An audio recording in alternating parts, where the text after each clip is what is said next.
मेरे प्यारे देशवासियों, नमस्कार। आप सब लॉकडाउन में इस मन की बात को सुन रहे हैं। इस मन की बात के लिए आने वाले सुझाव, फोन कॉल की संख्या सामान्य रूप से कई गुना ज्यादा है। कई सारे विषयों को अपने अंदर समेट आपकी यह मन की बातें मेरे तक पहुंची है। मैंने कोशिश की है कि इनको ज्यादा से ज्यादा पढ़ पाऊं, सुन पाऊं। आपकी बातों से कई ऐसे पहलू जानने को मिले हैं जिन पर इस आपाधापी में ध्यान ही नहीं जाता है। मेरा मन करता है कि युद्ध के बीच हो रही इस मन की बात में उन्हीं कुछ पहलुओं को आप सभी देशवासियों के साथ बांटूं। साथियों, भारत की कोरोना के खिलाफ लड़ाई सही मायने में पीपल ड्रिवन है। भारत में कोरोना के खिलाफ लड़ाई जनता लड़ रही है, आप लड़ रहे हैं। जनता के साथ मिलकर शासन प्रशासन लड़ रहा है। भारत जैसा विशाल देश जो विकास के लिए प्रयत्नशील है, गरीबी से निर्णायक लड़ाई लड़ रहा है। उसके पास कोरोना से लड़ने और जीतने का यही एक तरीका है। और हम भाग्यशाली हैं कि आज पूरा देश का हर नागरिक, जन जन इस लड़ाई का सिपाही है, लड़ाई का नेतृत्व कर रहा है। आप कहीं भी नजर डालिए, आपको एहसास हो जाएगा कि भारत की लड़ाई पीपल ड्रिवन है। जब पूरा विश्व इस महामारी के संकट से जूझ रहा है, भविष्य में जब इसकी चर्चा होगी, उसकी तौर तरीकों की चर्चा होगी, मुझे विश्वास है कि भारत की ये पीपल ड्रिवन लड़ाई, इसकी जरूर चर्चा होगी। पूरे देश में, गली मोहल्लों में, जगह जगह पर आज लोग एक दूसरे की सहायता के लिए आगे आए हैं। गरीबों के लिए खाने से लेकर राशन की व्यवस्था हो, लॉकडाउन का पालन हो, अस्पतालों की व्यवस्था हो, मेडिकल इक्विपमेंट का देश में ही निर्माण हो। आज पूरा देश एक लक्ष्य, एक दिशा, साथ साथ चल रहा है। ताली, थाली, दिया, मोमबत्ती, इन सारी चीजों ने जो भावनाओं को जन्म दिया, जिस जज्बे से देशवासियों ने कुछ न कुछ करने की ठान ली, हर किसी को इन बातों ने प्रेरित किया है। शहर हो या गांव, ऐसा लग रहा है जैसे देश में एक बहुत बड़ा महायज्ञ चल रहा है, जिसमें हर कोई अपना योगदान देने के लिए आतुर है।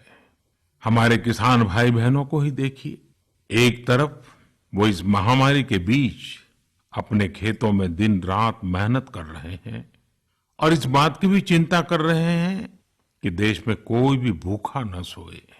हर कोई अपने सामर्थ्य के हिसाब से इस लड़ाई को लड़ रहा है।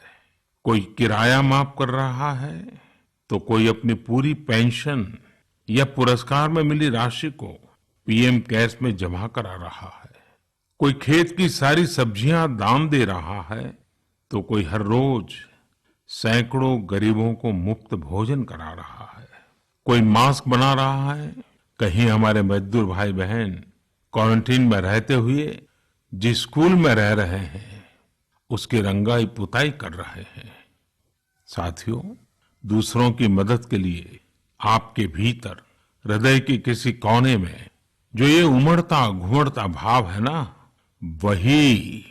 वही कोरोना के खिलाफ भारत की इस लड़ाई को ताकत दे रहा है। वही इस लड़ाई को सच्चे मायने में पीपल ड्रिवन बना रहा है। और हमने देखा है पिछले कुछ साल में हमारे देश में यह मिजाज बना है, निरंतर मजबूत होता रहा है।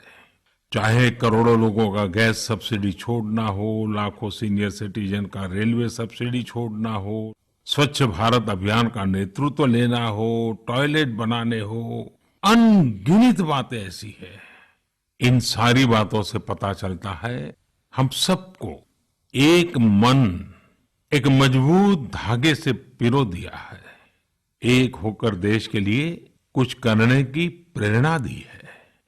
मेरे प्यारे देशवासियों, मैं पूरी नम्रता पूर्वक, बहुत ही आदर के साथ आज 130 करोड़ देशवासियों की इस भावना को सर झुका करके नमन करता हूं।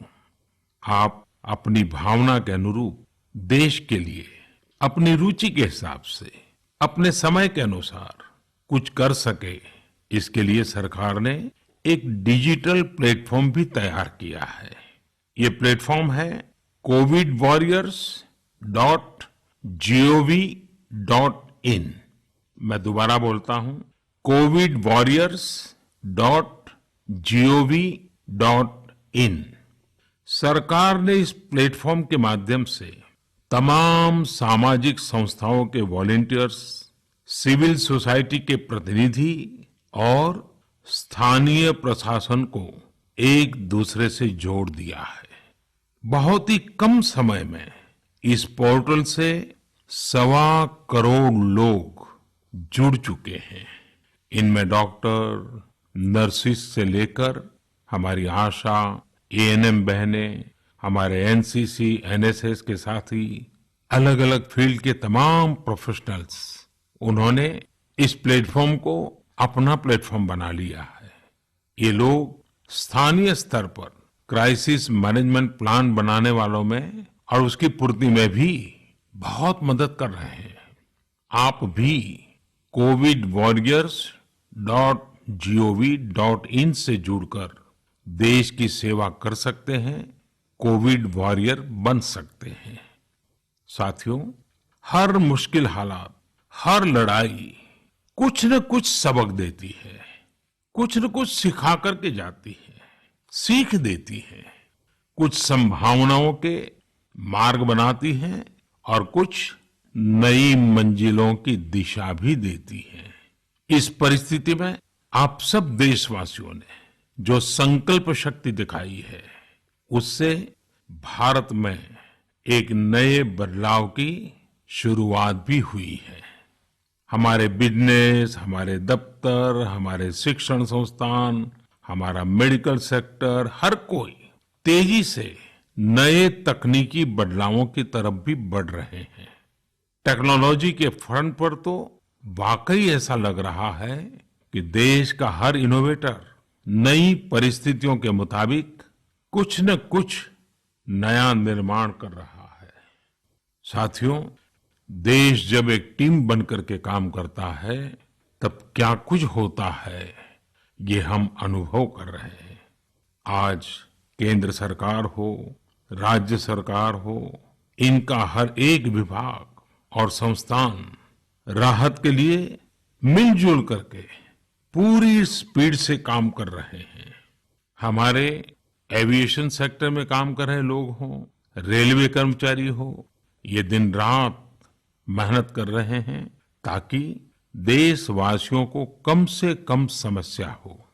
आप में से शायद बहुत लोगों को मालूम होगा कि देश के हर हिस्से में दवाइयों को पहुंचाने के लिए लाइफलाइन उड़ान नाम से एक विशेष अभियान चल रहा है। हमारे इन साथियों ने इतने कम समय में देश के भीतर ही 3 लाख किलोमीटर की हवाई उड़ान भरी है और 500 टन से अधिक मेडिकल सामग्री देश के कोने कोने में आप तक पहुंचाया है। इसी तरह रेलवे के साथी लॉकडाउन में भी लगातार मेहनत कर रहे हैं ताकि देश के आम लोगों को जरूरी वस्तुओं की कमी न हो। इस काम के लिए भारतीय रेलवे करीब करीब 60 से अधिक रेल मार्ग पर 100 से भी ज्यादा पार्सल ट्रेन चला रही है। इसी तरह दवाओं की आपूर्ति में हमारे डाक विभाग के लोग बहुत अहम भूमिका निभा रहे हैं। हमारे ये सभी साथी सच्चे अर्थ में कोरोना के वॉरियर ही हैं। साथियों, प्रधानमंत्री गरीब कल्याण पैकेज के तहत गरीबों के अकाउंट में पैसे सीधे ट्रांसफर किए जा रहे हैं। वृद्धावस्था पेंशन जारी की गई है। गरीबों को 3 महीने के मुफ्त गैस सिलेंडर, राशन जैसी सुविधाएं भी दी जा रही हैं। इन सब कामों में सरकार के अलग अलग विभागों के लोग, बैंकिंग सेक्टर के लोग एक टीम की तरह दिन रात काम कर रहे हैं। और मैं हमारे देश की राज्य सरकारों की भी इस बात के लिए प्रशंसा करूंगा कि वो इस महामारी से निपटने में बहुत सक्रिय भूमिका निभा रही है। स्थानीय प्रशासन, राज्य सरकारें जो जिम्मेदारी निभा रही हैं, उसकी कोरोना के खिलाफ लड़ाई में बहुत बड़ी भूमिका है। उनका ये परिश्रम बहुत प्रशंसनीय है। मेरे प्यारे देशवासियों, देश भर से स्वास्थ्य सेवाओं से जुड़े लोगों ने अभी हाल ही में जो अध्यादेश लाया गया है, उस पर अपना संतोष व्यक्त किया है। इस अध्यादेश में कोरोना वॉरियर्स के साथ हिंसा, उत्पीड़न और उन्हें किसी रूप में चोट पहुंचाने वालों के खिलाफ बेहद सख्त सजा का प्रावधान किया गया है। हमारे doctor, nurses, paramedical staff, community health workers और ऐसे सभी लोग जो देश को कोरोना मुक्त बनाने में दिन रात जुटे हुए हैं, उनकी रक्षा करने के लिए ये कदम बहुत जरूरी था। मेरे प्यारे देशवासियों, हम सब अनुभव कर रहे हैं कि महामारी के खिलाफ इस लड़ाई के दौरान हमें अपने जीवन को, समाज को, हमारे आसपास हो रही घटनाओं को एक फ्रेश नजरिए से देखने का अवसर भी मिला है। समाज के नजरिए में भी व्यापक बदलाव आया है। आज अपने जीवन से जुड़े हर व्यक्ति की अहमियत का हमें आभास हो रहा है। हमारे घर में काम करने वाले लोग हो, हमारी जरूरतों को पूरा करने के लिए काम करने वाले हमारे सामान्य कामगार हो, पड़ोस की दुकानों में काम करने वाले लोग हो, इन सब की कितनी बड़ी भूमिका है, हमें ये अनुभव हो रहा है। इसी तरह जरूरी सेवाओं की डिलीवरी करने वाले लोग, मंडियों में काम करने वाले हमारे मजदूर भाई बहन, हमारे आस पड़ोस के ऑटो चालक, रिक्शा चालक, आज हम अनुभव कर रहे हैं कि इन सब के बिना हमारा जीवन कितना मुश्किल हो सकता है। आजकल सोशल मीडिया में हम सब लोग लगातार देख रहे हैं कि लॉकडाउन के दौरान लोग अपने इन साथियों को न सिर्फ याद कर रहे हैं, उनकी जरूरतों का ध्यान रख रहे हैं, बल्कि उनके बारे में बहुत सम्मान से लिख भी रहे हैं। आज देश के हर कोने से ऐसी तस्वीरें आ रही हैं कि लोग सफाई कर्मियों पर पुष्प वर्षा कर रहे हैं। पहले उनके काम को संभवतः आप भी कभी नोटिस नहीं करते थे। डॉक्टर हो, सफाई कर्मी हो, अन्य सेवा करने वाले लोग हो, इतना ही नहीं, हमारी पुलिस व्यवस्था को लेकर भी आम लोगों के सोच में काफी बदलाव हुआ है। पहले पुलिस के विषय में सोचते ही नकारात्मकता के सिवाय हमें कुछ नजर नहीं आता था।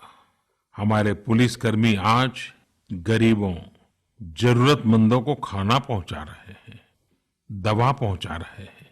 जिस तरह से हर मदद के लिए पुलिस सामने आ रही है, इससे पुलिसिंग का मानवीय और संवेदनशील पक्ष हमारे सामने उभर करके आया है, हमारे मन को झकझोर दिया है, हमारे दिल को छू लिया है। एक ऐसा अवसर है जिसमें आम लोग पुलिस से भावात्मक तरीके से जुड़ रहे हैं।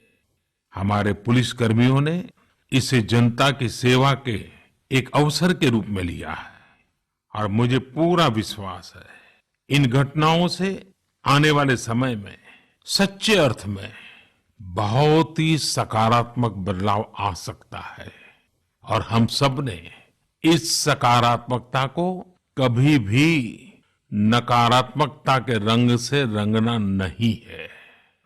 साथियों, हम अक्सर सुनते हैं प्रकृति, विकृति और संस्कृति, इन शब्दों को एक साथ देखें और इसके पीछे के भाव को देखें तो आपको जीवन को समझने का भी एक नया द्वार खुलता हुआ दिखेगा। अगर मानव प्रकृति की चर्चा करें तो ये मेरा है, मैं इसका उपयोग करता हूं।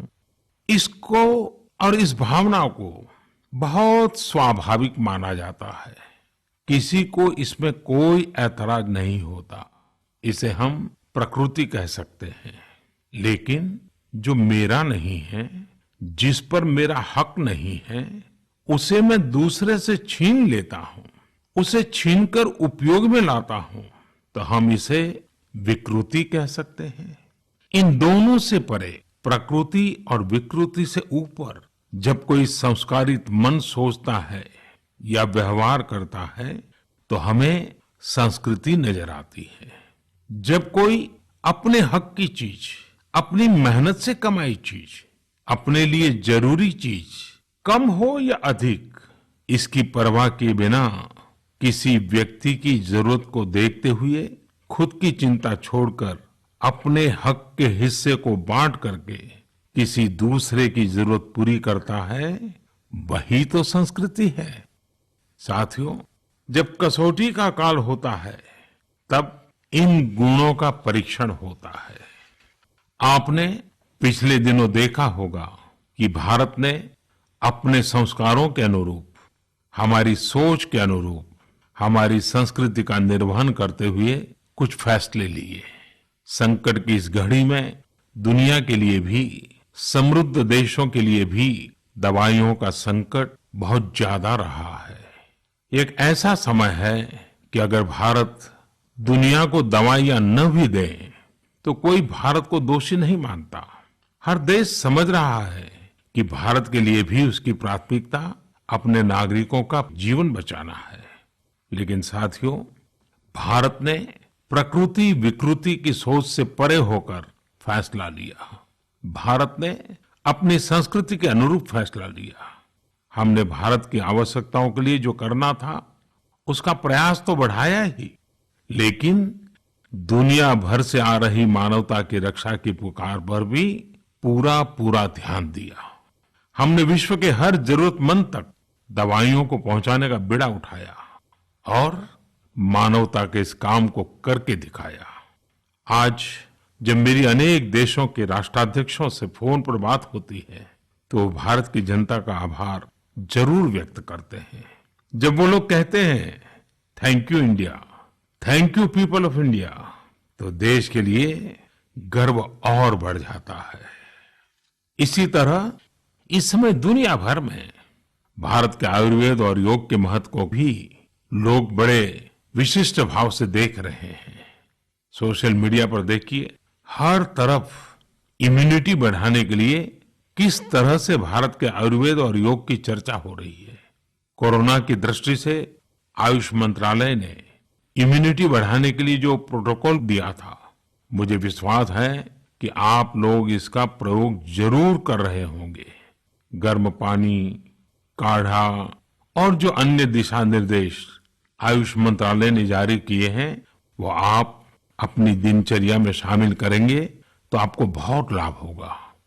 साथियों, वैसे ये दुर्भाग्य रहा है कि कई बार हम अपनी ही शक्तियां और समृद्ध परंपराओं को पहचानने से इनकार कर देते हैं। लेकिन जब विश्व का कोई दूसरा देश एविडेंस बेस्ड रिसर्च के आधार पर वही बात करता है, हमारी फॉर्मूला हमें सिखाता है, तो हम उसे हाथों हाथ ले लेते हैं। संभवतः इसके पीछे एक बहुत बड़ा कारण सैकड़ों वर्षों की हमारी गुलामी का कालखंड रहा है। इस वजह से कभी कभी हमें अपनी ही शक्ति पर विश्वास नहीं होता है, हमारा आत्मविश्वास कम नजर आता है।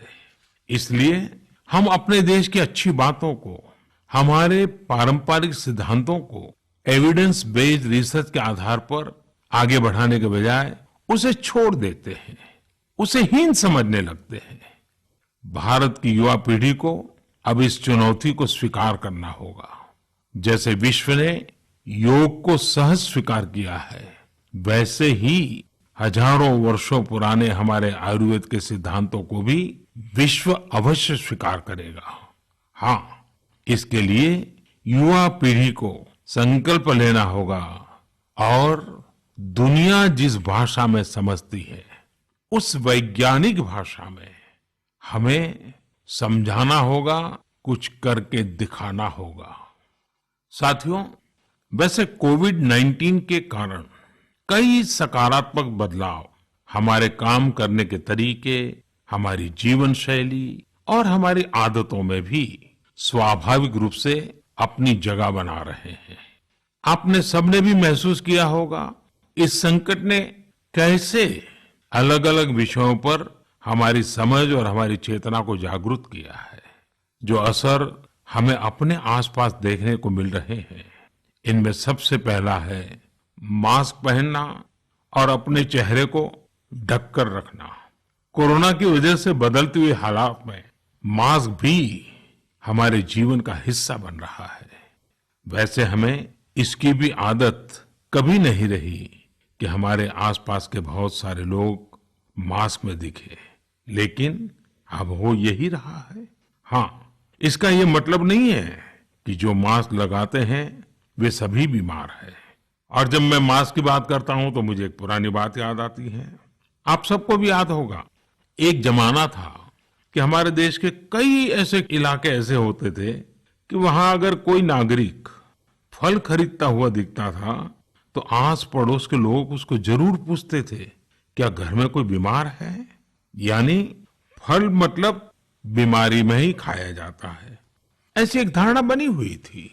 हालांकि समय बदला और ये धारणा भी बदली। वैसे ही मास्क को लेकर भी धारणा अब बदलने वाली ही है। आप देखिएगा, मास्क अब सभ्य समाज का प्रतीक बन जाएगा। अगर बीमारी से खुद को बचना है और दूसरों को भी बचाना है तो आपको मास्क लगाना पड़ेगा। और मेरा तो सिंपल सुझाव रहता है, गमछा मुंह ढकना है। साथियों, हमारे समाज में एक और बड़ी जागरूकता ये आई है कि अब सभी लोग ये समझ रहे हैं कि सार्वजनिक स्थानों पर थूकने के क्या नुकसान हो सकते हैं। यहां वहां कहीं पर भी थूक देना गलत आदतों का हिस्सा बना हुआ था। ये स्वच्छता और स्वास्थ्य को गंभीर चुनौती भी देता था। वैसे एक तरह से देखें तो हम हमेशा से ही इस समस्या को जानते रहे, लेकिन ये समस्या समाज से समाप्त होने का नाम ही नहीं ले रही थी। अब वो समय आ गया है कि इस बुरी आदत को हमेशा हमेशा के लिए खत्म कर दिया जाए। कहते भी हैं कि बेटर लेट देन नेवर। तो देर भले हो गई हो, लेकिन अब ये थूकने की आदत छोड़ देनी चाहिए। ये बातें जहां बेसिक हाइजीन का स्तर बढ़ाएंगी, वहीं कोरोना संक्रमण को फैलने से रोकने में भी मदद करेगी। मेरे प्यारे देशवासियों, ये सुखद संयोग ही है कि आज जब आपसे मैं मन की बात कर रहा हूं तो अक्षय तृतीया का पवित्र पर्व भी है। साथियों, क्षय का अर्थ होता है विनाश, लेकिन जो कभी नष्ट नहीं हो, जो कभी समाप्त नहीं हो, वो अक्षय है। अपने घरों में हम सब इस पर्व को हर साल मनाते हैं, लेकिन इस साल हमारे लिए इसका विशेष महत्व है। आज के कठिन समय में यह एक ऐसा दिन है जो हमें याद दिलाता है कि हमारी आत्मा, हमारी भावना अक्षय है। यह दिन हमें याद दिलाता है कि चाहे कितनी भी कठिनाइयां रास्ता रोके, चाहे कितनी भी आपदाएं आए, चाहे कितनी भी बीमारियों का सामना करना पड़े, इनसे लड़ने और जूझने की मानवीय भावनाएं अक्षय है।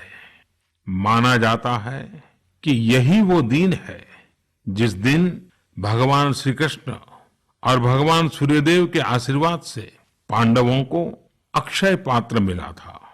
अक्षय पात्र यानी एक ऐसा बर्तन जिसमें भोजन कभी समाप्त नहीं होता है। हमारे अन्नदाता किसान हर परिस्थिति में देश के लिए, हम सब के लिए इसी भावना से परिश्रम करते हैं। इन्हीं के परिश्रम से आज हम सब के लिए, गरीबों के लिए देश के पास अक्षय अन्न भंडार है।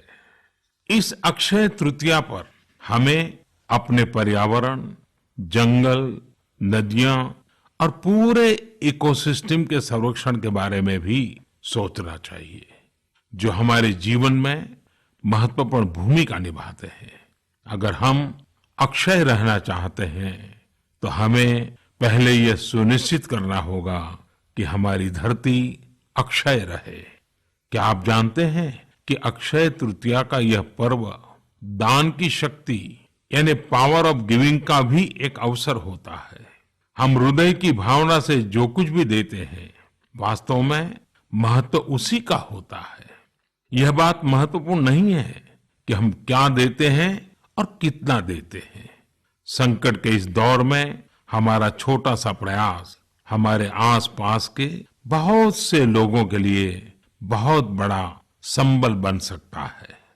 साथियों, जैन परंपरा में भी यह बहुत पवित्र दिन है, क्योंकि पहले तीर्थंकर भगवान ऋषभदेव के जीवन का यह एक महत्वपूर्ण दिन रहा है। ऐसे में जैन समाज इसे एक पर्व के रूप में मनाता है और इसलिए ये समझना आसान है कि क्यों इस दिन को लोग किसी भी शुभ कार्य को प्रारंभ करना पसंद करते हैं।